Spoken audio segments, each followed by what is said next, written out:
So stop me if you've heard this before. It has not been a good week for the T, which announced yesterday it's pulling all its new Orange Line cars offline for the second time in 6 weeks, this time because of battery issues. New Red Line cars are affected too, but they're already offline. On top of that, the Red, Orange, and Blue lines are all operating on reduced schedules right now, thanks to staffing problems. Then there was the Chinatown Station escalator that started moving in the opposite direction with 10 people on it over the weekend. Again. But unlike when the same thing happened last September and 9 people were taken to the hospital, this time no one was hurt. But there's more. Last week, 2 Green Line trains unintentionally coupled, whatever that means, resulting in passengers having to march through a tunnel to get out. 3 weeks ago, 2 Green Line trains collided near Government Center. Both derailed and 4 MBTA drivers went to the hospital. That's just this month. In the year or so prior, a Dorchester man was dragged to his death after his arm was caught in a train door. 2 Green Line trains crashed in Brighton, sending more than 24 people to the hospital. A BU professor died after falling through a rusted staircase at the JFK UMass station in Dorchester. A Red Line train derailed at Broadway Station, and a woman was killed when her car was hit by a commuter rail train in Wilmington after crossing gates and lights did not activate in time. So it's probably a good thing that state lawmakers are planning a rare oversight hearing on the MBTA in the coming weeks, a move that only came after federal authorities declared they were, quote, extremely concerned about safety issues at the T and told the T's board earlier this month to immediately fix 4 main areas while they continue a larger investigation, staffing of its operations control center, a pattern of safety incidents in rail yards involving loose trains, getting all tracks to a state of good repair, and ensuring employee certifications have not lapsed. Some pretty important things there, but certainly not the only thing. So, is the T fixable, and does anyone have the power, or more importantly, the willpower to do it? Joined by Representative Bill Straus, he is the co-chair of the Joint Committee on Transportation in the Legislature. Jim Aloisi is the former State Secretary of Transportation. Jim, Chairman, thanks. Good to see you both. Appreciate it. Good to see you. Chairman Straus, let me start with you. When I'm reading all this stuff today, it seems to me it's as if the T leadership met privately and said, what can we do to ensure that no one ever wants to ride the T again unless they have to? That's not much of an exaggeration, is it? Well, the tragedy is that what we've got here was previewed 3 years ago when the prior oversight board, the control board, released the LaHood study in 2019. Yep. And pretty much predicted, unless changes were undertaken, which was at that time I would call it misdirection from operations to capital projects of their funding and of their emphasis. So this was sadly inevitable, but what's coming up now in terms of the lack, understandably, of confidence by the public is a need to redirect. It's not just all of the list of problems that you've identified, but clearly a management culture, approach, and misprioritization of safety. We can't get to any of the other issues, fares, routes, expansion, whatever you want, until safety, because we'll put at risk the confidence of the public in riding these trains. You know, Jim Aloisi, lax safety culture was the term they used, which to me seems to be a gross understatement, particularly the family of Robinson Laline, who was dragged to his death. There is a real safety problem there, is there not?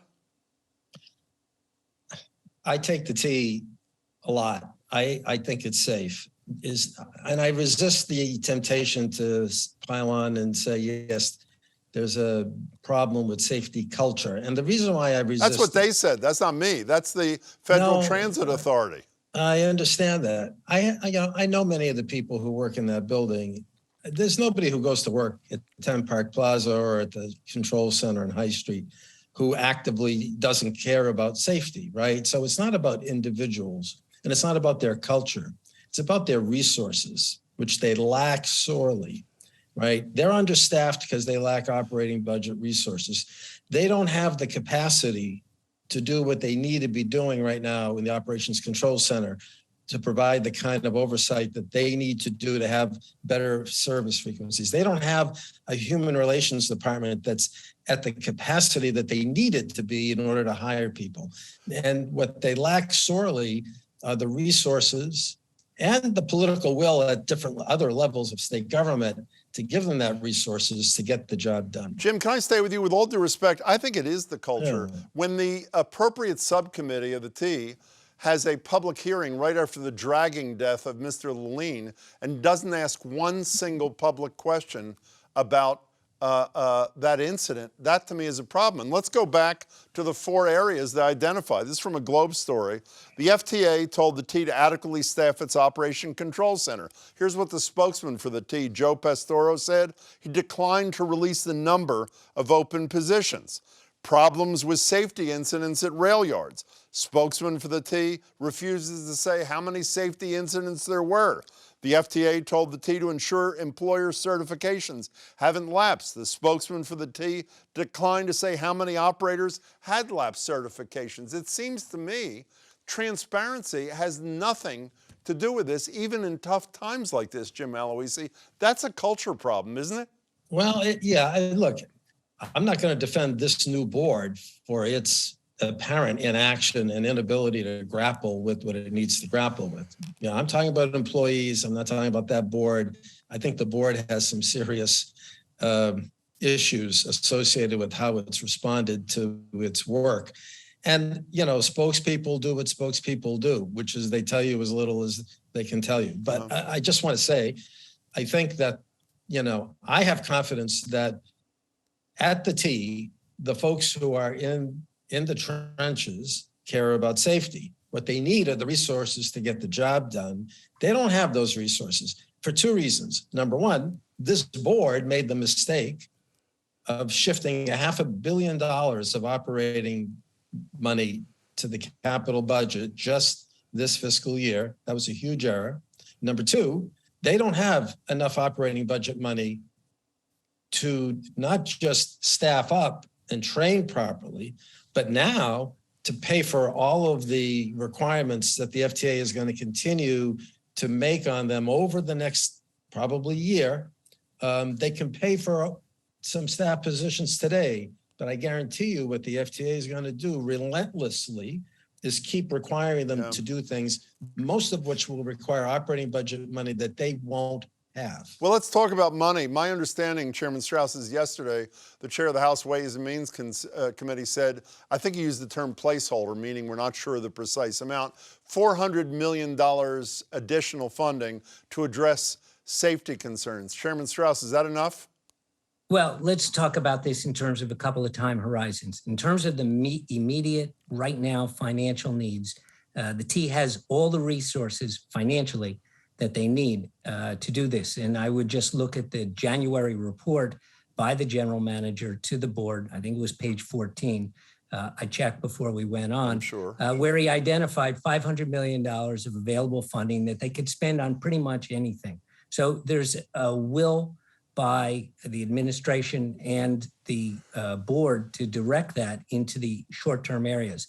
As to what House Ways and Means has offered to the floor debate, which we're having actually tomorrow on the transportation bond bill, the $400 million reflects the seriousness with which the legislature approaches this. And let me just say, a lot of times we use the labels capital and operations. The important thing is get both done simultaneously. And even 3 years ago, the LaHood report identified that, as Jim Aloisi says, money was being directed away from operations. That shouldn't have happened. It was out there publicly 3 years ago. And so the kinds of tragic events was inevitable. Yeah, we're short on time, so I'm going to stay with you, Chairman Straus. Karen Spilka, the Senate President, spoke yesterday, basically saying it's all on Charlie Baker, the governor. Do you buy that quickly? Well, one of the things we've done in reform over the last 10 to 15 years is try and get rid of the silos in transportation management. Yeah. We no longer have a turnpike authority. We took a lot of the separateness of the MBTA away, and the manager is picked by the secretary who answers to the governor. So we've made accountability in our reform efforts over several years in different pieces of legislation, a key goal here. And so I agree with the Senate President. It's been 7 years. We have, as she correctly indicated, every time the governor made a request for the tools for management, we gave those to him. But the thing I don't understand, Chairman Straus, quickly, the thing I don't understand is the term that's being used about the oversight hearings. You're going to have rare oversight hearings from the Transportation Committee. Why did the Federal Transit Authority have to identify these things? Why didn't the legislature, which is appropriating the money, identify these things long before we needed the feds to do the job? Well, I think you'll find everyone, including myself, responded when the Hood report came out. But let me be clear, the difference of our oversight process from the FTA. Quickly. The FTA is responding to the specific incidents, and they'll issue remedies and mandates. But we now have a wider question because the legislature can't manage individual crises. Are the batteries up to date? Is the track right? You know, these very specific things. What we need to do is provide resources, but also provide the structure if it needs changing in terms of how something like safety is taken up every day, every working shift. I agree the people who work there are great, but at some point you have to look up the management food chain for the mandate to run a safe operation. Jim Aloisi, briefly, who should the riding public that it seems to be much more concerned about safety, I don't mean this disparagingly, than you are, and because they probably, maybe they know less than you are, who should they be upset with? They should be upset with the T and its inability to deal with this. They should be upset, and I mean this with all due respect, because I like Bill Straus a lot, with the legislature and the governor for not doing. I just want to say really quickly, the MBTA says it has a looming $230 million operating budget shortfall next July. They say that, right? I guarantee you there will be more pressure on the operating budget because of what the FTA will be continuing to do. The legislature, $400 million in a bond bill for capital, if that's what this is, that's not helpful. Okay. What we need is to deal with the operating budget shortfall that will be a crisis next year. Okay. Give the T the resources to hire and train people and to staff up, which it lacks. 15 seconds later, the line was around after Uvalde, this time it'll be different. It appears it's going to be slightly different. Quickly, Jim Aloisi, this time will it be different, or will we be talking about the FTA report, just like Bill Straus is talking about the LaHood report from 3 years ago? Quickly. I'm an optimist, so I'm going to say this time the advocates who care about this are going to hopefully make it different. How about you, Bill Straus? Well, I always remain optimistic that we can do a better job, and we'll do it. Chairman Straus, Jim Aloisi, really appreciate your time. Gentlemen, thanks so much. Appreciate it. Thank you. Thank you.